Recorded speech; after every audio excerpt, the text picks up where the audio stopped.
चिखलीमध्ये आनंद, एकात्मतेची उधळण. रमजान ईद मोठ्या उत्साहात साजरी.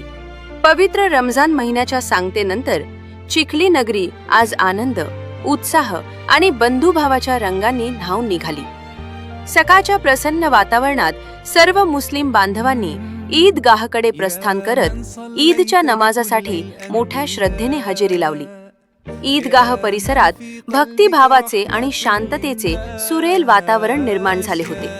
नमाज पठणानंतर सर्वांनी सामूहिक दुआ करून देशाच्या प्रगतीसाठी, समाजाच्या ऐक्यासाठी आणि सर्वांच्या सुख समृद्धीसाठी अल्लाहकडे प्रार्थना केली. या प्रसंगी वातावरणात एकात्मतेची आणि सौहार्दाची भावना दरवळत होती. यानंतर सर्वांनी एकमेकांना गळा भेट देत ईद मुबारकच्या शुभेच्छा दिल्या.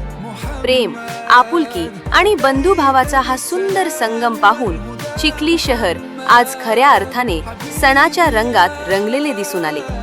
रमजान ईदने केवळ धार्मिकतेचा संदेशच नाही, तर सामाजिक ऐक्य, प्रेम आणि शांततेचा अनमोल वारसा पुन्हा एकदा अधोरेखित केला. प्रेस रिपोर्ट, न्यूज सोहिल शेख, चिखली.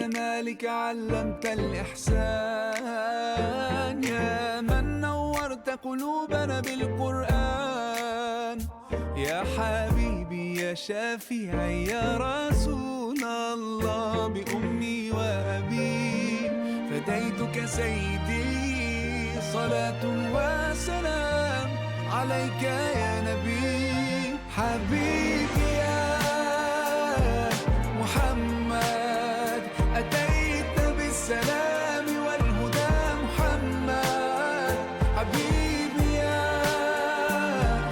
محمد يا رحمة للعالمين يا محمد صلى الله على خاتم الأنبياء محمد